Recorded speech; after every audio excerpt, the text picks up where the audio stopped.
పట్టణాలకు దగ్గరగా ఉండే గ్రామాల్లో అధిక శాతం రైతులు కూరగాయ పంటలను సాగు చేస్తున్నారు. ముఖ్యంగా మార్కెట్లో ఎప్పుడూ నిలకడైన ధర ఉండే బెండ సాగుకు మొగ్గు చూపుతున్నారు. వివిధ ప్రాంతాల్లో విత్తిన బెండ ప్రస్తుతం పూత కాయ దశలో ఉంది. ప్రతికూల వాతావరణ పరిస్థితుల వల్ల ఎర్రనల్లి ఉధృతంగా ఉన్నట్లు శాస్త్రవేత్తలు గుర్తించారు. వీటి నివారణకు చేపట్టాల్సిన సస్యరక్షణ చర్యల గురించి సూచిస్తున్నారు ఖమ్మం జిల్లా వైరా కృషి విజ్ఞాన కేంద్రం శాస్త్రవేత్త రవి.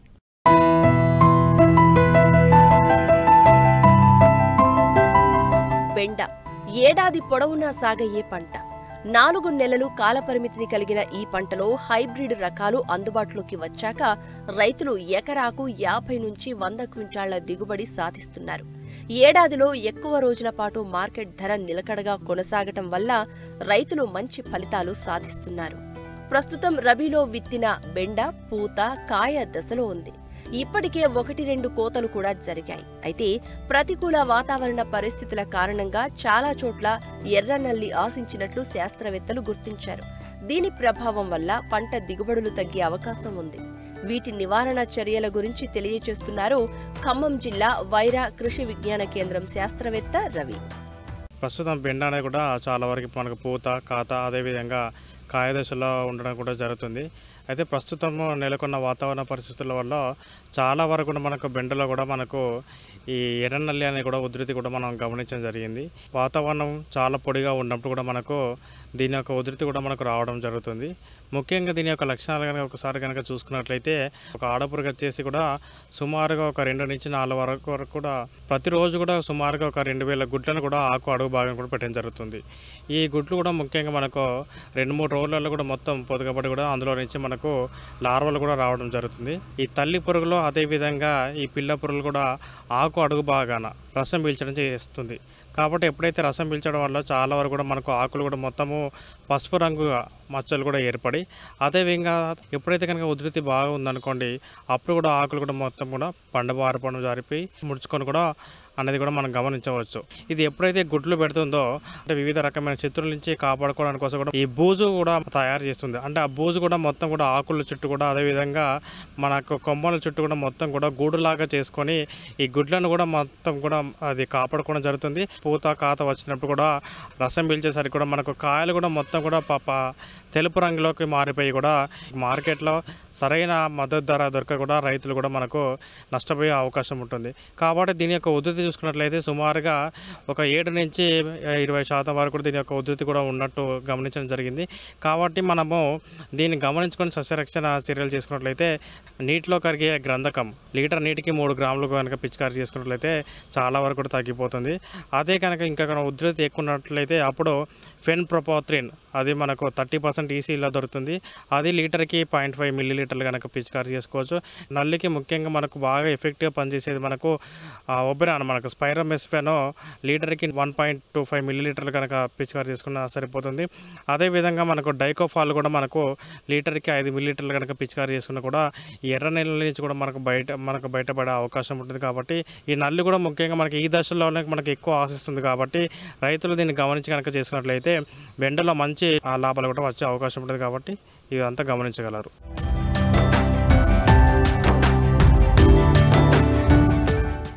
హైటెక్ యుగంలో ప్రజలంతా బిజీ అయిపోయారు.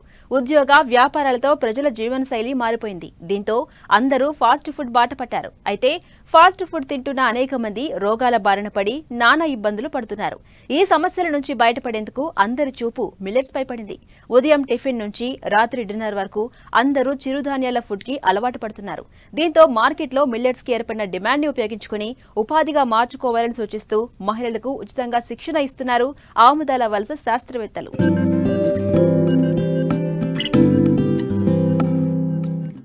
చిరుధాన్యాలతో రుచికరమైన వంటకాలు తయారు చేయడంలో తెలుగు రాష్ట్రాలు వెనుకంజలో ఉన్నాయి. రుచికి అంతేలేదని తెలిసినా ఫాస్ట్ ఫుడ్లకు అలవాటు పడిన జనం అనారోగ్యం పాలవుతున్నారు. ప్రస్తుతం రెడీమేడ్ ఫుడ్ తయారీలో సాంకేతికత అభివృద్ధి చెందడంతో చాక్లెట్లు బిస్కెట్లు ఇతర చిరుతిళ్ల తయారీ సులభంగా ఉంది. చిరుధాన్యాల వాడకం పట్ల ప్రజల్లో అవగాహన పెరిగిన నేపథ్యంలో వీటితో తయారైన రెడీమేడ్ ఉత్పత్తులకు మార్కెట్లో మంచి డిమాండ్ ఏర్పడింది. ఈ ఉత్పత్తులను గ్రామీణ ప్రాంతాల్లోనే తయారు చేస్తే గ్రామీణుల ఉపాధి అవకాశాలు మెరుగవడంతో పాటు రైతులకు కూడా మంచి ధర లభిస్తుంది. ఈ నేపథ్యంలో స్థానిక మహిళలకు చిరుధాన్యాల ఉప ఉత్పత్తుల తయారీలో శిక్షణ ఇస్తున్నారు శ్రీకాకుళం జిల్లా ఆముదాల వలస కృషి విజ్ఞాన కేంద్రం శాస్త్రవేత్తలు. చిరుధాన్యాల్లో పోషక విలువలు, దాంతో తయారు చేసుకునే విలువాధారిత ఉత్పత్తుల గురించి తెలుసుకుందాం. అలానే కేవీకే ఆముదాల వలసలో చిరుధాన్యాలతో విలువాధారిత ఉత్పత్తుల సెక్షన్ల గురించి కూడా తెలుసుకుంటున్నాం. అయితే ముఖ్యంగా ఆరోగ్యమే మహాభాగ్యం అనే నానుడు మనందరికీ తెలిసిందే. ఆరోగ్యం ఉంటేనే మనకు అన్నీ ఉన్నట్టు. అయితే మనం తీసుకునే ఆహారంలో పోషక విలువలు ఉన్నట్లయితే, అలానే మన జీవన శైలి చక్కటి అలవాట్లు ఉన్నట్లయితే తప్పనిసరిగా మన ఆరోగ్యం మన చేతిలో ఉంటుందన్నమాట. ముఖ్యంగా మనం తీసుకునే ఆహారంలో వరి, గోధుమలనే ఎక్కువగా తీసుకోవటం, మిగతా పోషక విలువలున్న ఆహార ధాన్యాలు తీసుకోకపోవటం అనేది ప్రధాన సమస్య. దీనివల్ల ఏమవుతుందంటే ముఖ్యంగా చిన్నపిల్లలకి, అలానే యుక్త వయసు వాళ్ళకి, పెద్దవాళ్ళకి కూడాను ఊబకాయం, అలానే మధుమేహం, హృద్రోగాలు, గుండె జబ్బులు అలాంటి చాలా ఆరోగ్య సమస్యలని ఎదుర్కొంటున్నారు. దీనికి చక్కటి ప్రత్యామ్నాయం ఏంటి అంటే చిరుధాన్యాలు మన ఆహారంలో తీసుకోవటం. చాలామందికి ఈ రోజుల్లో చిరుధాన్యాల గురించి తెలుసు. ముఖ్యంగా చిరుధాన్యాలు అని అంటే రాగులు లేదా చోళ్ళు అంటాం. రాగులు, సజ్జలు, సామలు, కొర్రలు, అండుకొర్రలు, ఆరికలు, ఓదలు, ఇవన్నిటినీ మనం చిరుధాన్యాలు అని పేర్కొంటాం. అయితే పోషకాహార నిపుణులు ఈ చిరుధాన్యాలని ప్రస్తుత కాలంలో సిరిధాన్యాలుగా పేర్కొంటున్నారు. అలానే పోషకాహార గనులు అని పేర్కొంటున్నారు. ఎందుకు అని అంటే దీనిలో మనకి శరీరానికి కావలసిన శక్తినిచ్చే పిండి పదార్థాలతో పాటుగా మనకి సూక్ష్మ పోషకాలు లేదా మైక్రోన్యూట్రియంట్స్ అయిన విటమిన్లు మరియు ఖనిజ లవణాలు పుష్కలంగా ఉన్నాయి. రసాయనాలతో వాడకుండా అసలు వినియోగం లేకుండా పండించే పంటలు ఈ చిరుధాన్యాలు. ఈ చిరుధాన్యాలు మనం ఆహారంలో తీసుకోవటం వల్ల సేంద్రియ ఆహారం తీసుకోవటంతో పాటు పోషకాహారం కూడాను మన శరీరానికి అందించగలిగిన వాళ్ళం అవుతాం. అయితే ఈ చిరుధాన్యాలతో చాలామందికి అనుమానం రావచ్చు, ఏ ఆహారం తీసుకోవచ్చు అనేది.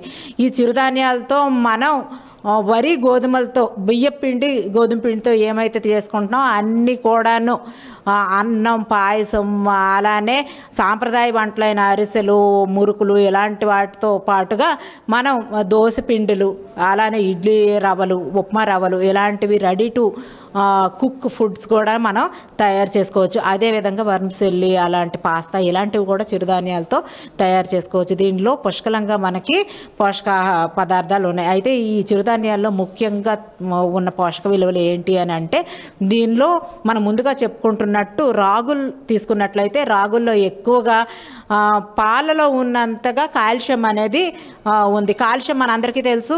కాల్షియంలో మన శరీరానికి ఎముకల దృఢత్వానికి, ఎముకలు గట్టిగా ఉండటానికి బాగా దోహదపడతాయి. అంటే అందరికీ కూడా పాలు తీసుకోవటం, ఆహారంలో చేర్చడం అనేది కుదరదు. కాబట్టి రాగుల్ని లేదా చోళ్ళనితో అంబలి కానీ చేసుకున్నట్లయితే ఇంచుమించు శాస్త్రవేత్తలు ఏం చెప్తున్నారంటే మనకి పాలలో ఎంత కాల్షియం ఉందో, ఒక గ్లాస్ పాలలో కాల్షియం ఎంత ఉందో 100 గ్రాముల రాగి పిండిలో కూడా అంతే ఉంది. కాబట్టి ఒక గ్లాసుడ్ మనం అంబలి తీసుకోవడం వల్ల పాలుతో సమానంగా ఉండే కాల్షియం మనకి లభిస్తుంది. అందువలన రాగుల్ని పేదవాడి పాలు అని కూడా అనేవాళ్ళు. అలానే మనకు సజ్జల్లో ముఖ్యంగా మంచి కొవ్వులు, మనకి హృదయంకి బాగా, మనకి గుండెకి పనికొచ్చే కొవ్వు పదార్థాలు, మంచి కొవ్వు పదార్థాలు ఉన్నాయి. అదేవిధంగా దీంట్లో మాంసపు కృతులు లేదా ప్రోటీన్లు కూడాను అధికంగా ఉన్నాయి. చిరుధాన్యాలతో, వరి, గోధుమలతో పోల్చుకుంటే మాంసపు కృతులు కూడా అధికంగా ఉండడం అనేది మనం గమనించగలం.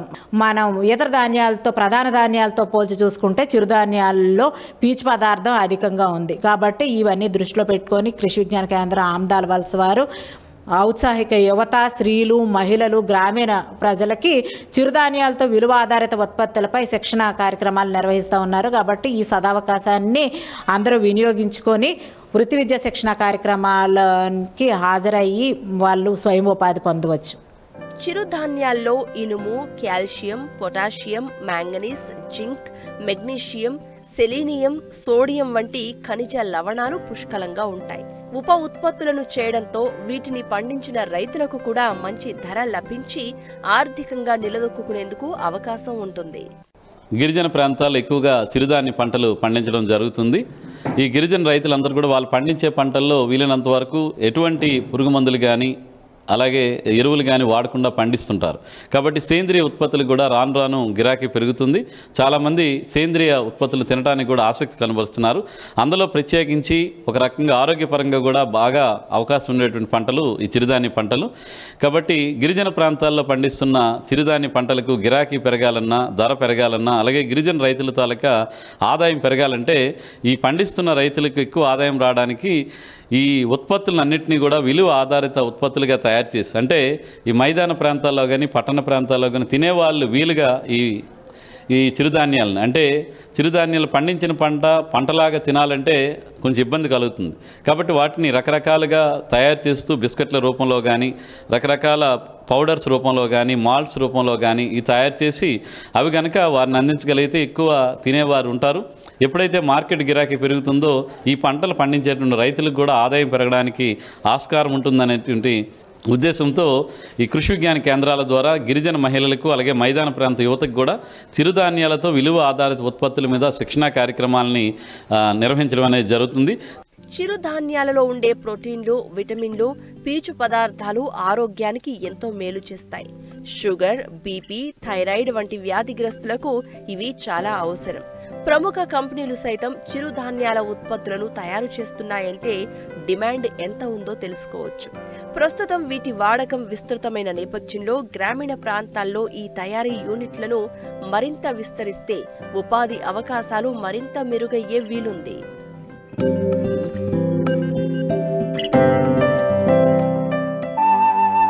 ఎర్రటెండల్లో ఉష్ణతాపాన్ని దరిచేరనివ్వని మృదుమధురమైన పండు పుచ్చ శరీరాన్ని చల్లబరచడమే కాదు, ఆరోగ్యానికి మేలు చేసే అనేక గుణాలు పుచ్చకు సొంతం. అందుకే వేసవిలో పుచ్చకాయలకు మంచి డిమాండ్ ఉంటుంది.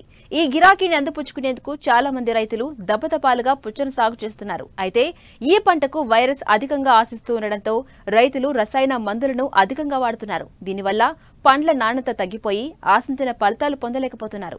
దీన్ని దృష్టిలో ఉంచుకుని పశ్చిమ గోదావరి జిల్లాకు చెందిన ఓ రైతు ప్రకృతి వ్యవసాయంలో పుచ్చను సాగు చేస్తూ మంచి ఫలితాలను పొందేందుకు సిద్ధమవుతున్నారు.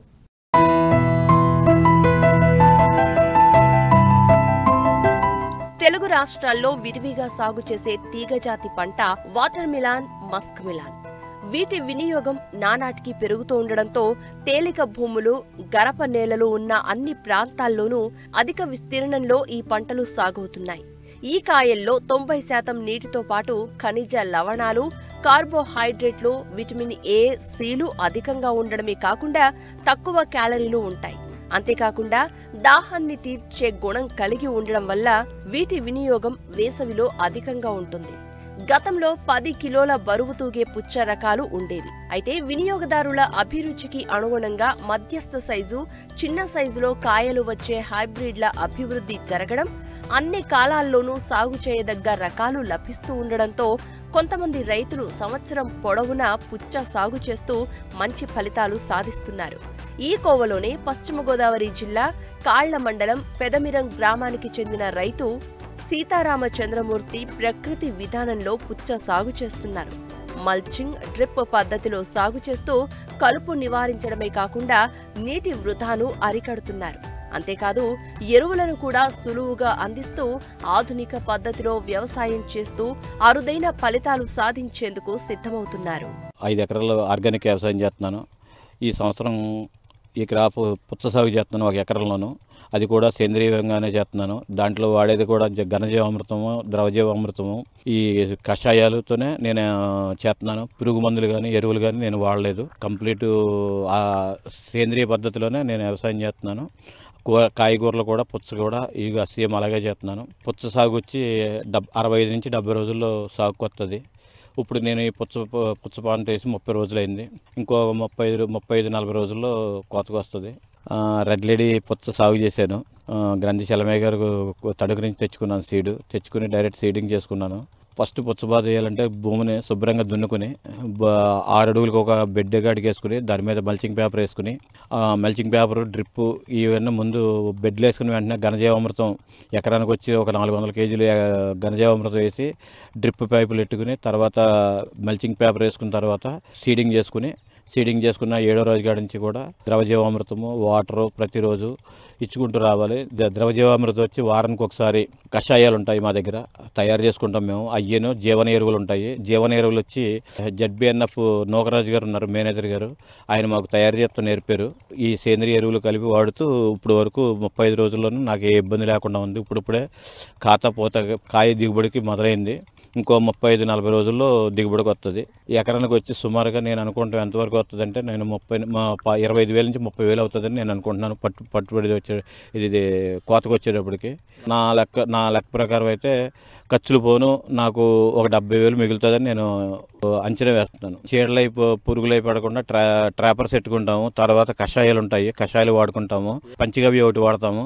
ఇంకోటి ఏంటంటే వెల్లుల్లి, పచ్చిమిర్చి, పొగాకు, గోమూత్రము ఇవన్నీ కలిపి ఉడకబెట్టి వేపాకు వేసి ఉడకబెట్టిన దాన్ని తయారు చేసుకుంటాం. దాన్ని కొట్టుకుంటాము. తర్వాత జీవామృతం ఉంటుంది, ద్రవజీవామృతాన్ని వారానికి ఒకసారి బాటంకి ఇస్తాము, డ్రిప్లో ఇస్తాము. అది కూడా దాంతోపాటు పైకి కూడా స్ప్రేయింగ్ కూడా చేస్తాము. దాని మీద ఏంటంటే పురుగు గుడ్డు పెట్టినా కూడా గుడ్డు కూడా పురుగు కింద అవ్వకుండా ఉంటుంది. అది కాకుండా మాకు జీవన ఎరువులు ఉన్నాయి, బ్యాక్టీరియాలు అవి కూడా ఇచ్చుకుంటాము. ఒక 18 రకాల బ్యాక్టీరియాలు ఉన్నాయి. 12 రకాల బ్యాక్టీరియాలు వచ్చి బాటం ఇది డ్రిప్ ఇరిగేషన్ చేస్తాము. 6 రకాల బ్యాక్టీరియాలు వచ్చి 6 రకాల బ్యాక్టీరియాలు కూడా పెస్ట్ కంట్రోల్గా వాడతాము. ఇది పచ్చ పురుగుకి దోమ, తెల్లదోమ, పచ్చదోమ ఇట్లా రాకుండా ఆ బ్యాక్టీరియాలు మమ్మల్ని కాపాడుతున్నాయి. ఆ బ్యాక్టీరియాలు కూడా మేమే తయారు చేసుకుంటాం. ఇక్కడ ఎకరానికి వచ్చి గంపేటలు పసుపు రంగట్లు ఒక 25, నీలం రంగట్లు ఒక 25 పెట్టుకుంటే ఆ అట్రాక్షన్కి పురుగది తెల్లదోమ, పచ్చదోమ కూడా ఆ గంపేటలకు అంటుకుపోతుంది. అప్పుడు మనకి కషాయాలు కొట్టుకోవడం తగ్గుతుంది, పెస్ట్ కంట్రోల్ బాగా తగ్గుతుంది. నీరైతే ప్రతిరోజు కూడా 2 గంటలు ఖచ్చితంగా డైలీ 2 గంటల మటుకు వాటర్ ఇవ్వాల్సిందే. మొక్క వచ్చిన 5వ రోజు కాడి నుంచి కూడా ప్రతిరోజు కూడా 2 గంటలు ఖచ్చితంగా వాటర్ ఇవ్వాలి. మాది డ్రిప్ ఇరిగేషన్ కాబట్టి 2 గంటల కాడికి ఇచ్చుకుంటూ వస్తున్నాను. ఎందుకంటే ఇది పుచ్చకాయ, దీనికి కావాల్సిందే వాటరు కాబట్టి ప్రతిరోజు కూడా 2 గంటలు ఖచ్చితంగా వాటర్ ఇవ్వాలి. జీవామృతం తయారు చేసుకునే విధానం వచ్చి ఒక 200 లీటర్ల ట్యాంకులోకి 10 కేజీలు గోమూత్రం, 10 కేజీలు ఆవు పేడ, 2 కేజీలు బెల్లము, 2 కేజీలు ఉలవపిండి, కొంత పుట్టమన్ను వేసి ఒక 5 రోజులు ఫెర్మెంటేషన్ చేసిన తర్వాత దాన్ని వడగట్టి డ్రిప్ ద్వారా పంపించుకుంటాము. ప్రతి 10 రోజులకు ఒకసారి మటుకు ఖచ్చితంగా జీవామృతం ఇచ్చుకుంటూ వస్తాను. సేంద్రీయ వ్యవసాయం చేసుకుంటాం వల్ల భూమి సత్తువు పెరిగి ఎరువులు వేయకుండా ఎరువుల ఖర్చు తగ్గుతుంది. దీంట్లో తక్కువ పెట్టుబడితో మంచి లాభాలు పొందొచ్చని నేను ఆశిస్తున్నాను. నేను బయటికి ఎక్కడికి వెళ్ళక్కర్లేదు. నా దగ్గరికే ఈ ఆర్గానిక్ వెజిటేబుల్స్ అన్నీ కూడా నా దగ్గరికి వచ్చే కస్టమర్లు కొనుక్కుని వెళ్తారు. ఇవి కూడా అలాగే వెళ్ళిపోతాయని నేను ఆశిస్తున్నాను. టన్ వచ్చి మార్కెట్ బట్టి 10,000 నుంచి 15,000 రూపాయల దాకా ఉంటుంది. నేను ఈ ఎకరంలోనూ ఒక 20 టన్నులు వస్తుందని ఆశిస్తున్నాను. పంటకాలం వచ్చి 65 రోజుల నుంచి 70 రోజులు పడుతుందని. ప్రకృతి వ్యవసాయంలో పుచ్చ సాగు చేస్తే పెట్టుబడులు తగ్గడమే కాకుండా కాయ కూడా నాణ్యత పెరుగుతుంది. కాయ మంచి రంగు వస్తుంది, రుచిగా ఉండి నిలువ ఉంటుంది. అందుకే వ్యాపారులు కూడా తోట వద్దకే వచ్చి కొనుగోలు చేస్తూ ఉండడంతో మార్కెట్ సమస్య కూడా లేకుండా పోతుందని రైతు ఆనందం వ్యక్తం చేస్తున్నారు.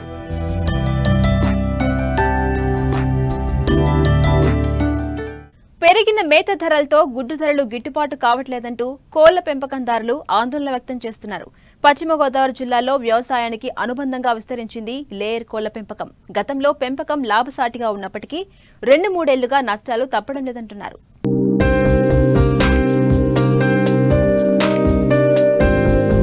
చారాణా కోడికి బారాణా మసాలా అనేది సామెత. ఇది కోళ్ల పెంపకానికి సరిగ్గా సరిపోతుంది. కోళ్ల దానా ధరలు అంతకంతకు పెరుగుతున్నాయి, గుడ్ల ధరలు మాత్రం అంతే ఉంటున్నాయని పశ్చిమ గోదావరి జిల్లా నరసాపురం మండలంలోని లేయర్ కోళ్ల పెంపకందారులు వాపోతున్నారు. ప్రస్తుతం గుడ్డు ధరకు, దాణా ధరకు పొంతన లేదు. అంతేకాకుండా మందుల ధరలు పెరుగుతున్నాయి. వాటిని ప్రభుత్వం పట్టించుకోవడం లేదు అంటున్నారు. ఇతర రాష్ట్రాలు కోళ్ల పరిశ్రమకు అండగా నిలుస్తూ ఉంటే ఏపీలో పరిస్థితి అందుకు విరుద్ధంగా ఉందని రైతులు ఆవేదన వ్యక్తం చేస్తున్నారు. గతంలో ఇచ్చిన రాయితీలు ఇవ్వకపోగా ముడిసరుకు, దాణా, ఔషధాల ధరలు పెంచడంతో నిర్వహణ భారంగా మారింది అంటున్నారు. ప్రభుత్వం తగిన సాయం చేయకుంటే కోళ్ల ఫారాలు మూసివేయడం తప్ప మరో గత్యంతరం లేదని అంటున్నారు. 15-20 సంవత్సరాల నుంచి పౌల్ట్రీ చేస్తున్నాను. ఇక్కడ రుస్తుంబాదాలో చేస్తున్నాను. నేను దగ్గర దగ్గర ఒక 30-35 వేలు షెడ్ ఉంటుంది. ఇది చిన్నపిల్లలు 6 పట్టుకొస్తాం. 43 రూపాయలు పడుతుంది కాస్ట్ వచ్చి, ఒక్కొక్క వాడు కాస్ట్ వచ్చి. దాన్ని గుడ్డు స్టేజ్ వరకు తీసుకురావడానికి దగ్గర దగ్గర 350 రూపాయల దాకా ఖర్చు అవుతుంది ప్రస్తుతం. గుడ్లు పెట్టించి దీని కాస్ట్ ఆఫ్ మనీతో పోలిస్తే ఇప్పుడు ఉన్న ప్రజెంట్ పరిస్థితుల్లో అసలు అడ్జస్ట్మెంట్ అవ్వట్లేదు. బాగా ఇబ్బంది పడుతున్నాం. కాస్ట్ ఆఫ్ మనీ కూడా ఈ ఫీడ్ కాస్ట్ ఆఫ్ మనీ కూడా బాగా పెరిగిపోయింది. దానివల్ల చాలా ఇబ్బంది పడుతున్నాం. ఈ గవర్నమెంట్ ఏదైనా కలెక్ట్ చేసుకుని కొంచెం ఏదైనా సబ్సిడీ రూపేణ ఏదన్నా ఎర్న్ చేయగలిగితే పౌల్ట్రీ మనుగడ ఉంటుంది. లేదంటే చాలా పౌల్ట్రీ పరిస్థితి చాలా దుర్భరంగా కనపడుతుంది. మేమేమో ఇదే పౌల్ట్రీలో దగ్గర దగ్గర 15 సంవత్సరాల నుండి పోవడం వల్ల బయటికి వెళ్ళాక ఇందులోనే ఇలాగే ఇబ్బంది పడుతున్నా ఇదే పౌల్ట్రీ ఇలా రన్ చేసుకుంటూ వస్తున్నాం. ఎంతవరకు ఇది వెళ్తుందో అన్నది తెలియడం లేదు. ప్రస్తుతం ఉన్న గుడ్డు రేటు కాస్ట్ కొంచెం ఎక్కువగానే కనిపిస్తుందండి. చూడడానికి 6 రూపాయల వరకు చెప్తున్నారు. 5.80 దాకా ఉంది. కాకపోతే cost of money feed cost of money దగ్గర దగ్గర 5.80 పైసలు అయిపోతుంది. ఇది కూడా రైతుకి ఏమీ సాటిస్ఫాక్షన్ లేదు. బయట చూస్తే గుడ్డు రేటు ఆకాశానికి అంటిందని చెప్తున్నారు. చెప్పడం వరకు బాగానే ఉంది కానీ రైతుకంటూ ఏమీ ఇది లేదు. మా అయితే ఈ 6 రూపాయల రేటు నెల ఉంటుంది, 15 రోజులు ఉంటుంది. తర్వాత 5 రూపాయల కిందకి తీసుకొచ్చేస్తున్నారు. ఇంకా అక్కడి నుంచి ఆ అప్ అండ్ డౌన్లో రైతు నిలబడలేక చాలా రైతులు కొంతమంది అప్పులు పాలైపోయి కొంతమంది చాలా ఇబ్బంది పడుతున్నారు. మనం చిన్న పిల్లలు తీసుకొస్తూ ఉంటామండి. తీసుకొచ్చి మన 6 షెడ్ అని సెపరేట్ షెడ్ ఉంటుంది. ఆ షెడ్లో వేసి పిల్లల కాస్ట్ వచ్చి 43 రూపాయల దాకా పడుతుంది. ఫస్ట్ డే బర్డ్ మనకు హైదరాబాద్ నుంచి, విజయవాడ నుంచి కూడా వస్తూ ఉంటాయి. బ్యాచ్ కంటిన్యూ చేస్తూ ఉంటాం. దగ్గర దగ్గర ఫస్ట్ వారం నుంచి వ్యాక్సిన్స్ అని మెడిసిన్స్ అవి వాడుతూ జాగ్రత్తగా 8వ వారం వరకు పిల్లల షెడ్లు డిప్లేటర్ గ్రోయర్ కేసింగ్ అని ఉంటుంది, చిక్ కేసింగ్ అని ఉంటుంది. వాటిలో కంటిన్యూ చేస్తాం. 8వ వారం నుంచి మళ్ళీ గ్రోయర్ కేసింగ్లో వేస్తామండి. గ్రోయర్ కేసింగ్లో దగ్గర దగ్గర 18వ వారం దాకా కంటిన్యూ అవుద్ది. 18వ వారం దాకా ఫీడ్ వాటికి సెపరేట్ ఫీడ్ ఉంటుందండి. గ్రోయరు చిక్ ఫీడ్ సెపరేట్గా ఉంటుంది, గ్రోయర్ ఫీడ్ సెపరేట్గా ఉంటుంది, లేయింగ్ ఫీడింగ్ సెపరేట్గా ఉంటుంది. 18వ వారం దాకా గ్రోయర్ ఫీడ్ కంటిన్యూ చేస్తాం. అక్కడి నుంచి మళ్ళా లేరు షెడ్లోకి మార్చుకుని షెడ్లో మళ్ళీ లేరు ఫీడ్ కంటిన్యూ చేస్తాం. అక్కడి నుంచి 24వ వారం వస్తువులకి గుడ్డు స్టార్ట్ అవుతుందండి. దగ్గర దగ్గర మనకి 4 నెలలు పిల్ల చిక్స్ తెచ్చిన కాడి నుంచి 4 నెలలు టైం పడుతుంది బర్డ్ గుడ్డు స్టార్ట్ అవ్వడానికి. ఇంకా అక్కడి నుంచి మరలా దగ్గర దగ్గర సంవత్సరం 14 నెలల వరకు మన గుడ్డు పెడుతుంది. గుడ్డు కంటిన్యూ దగ్గర దగ్గర సంవత్సరం మీద 4 నెలలు 5 నెలలు దాకా మన దగ్గర ఉంటుంది. తర్వాత మళ్ళా చిక్కు దాన్ని కలెక్ట్ చేస్తారు.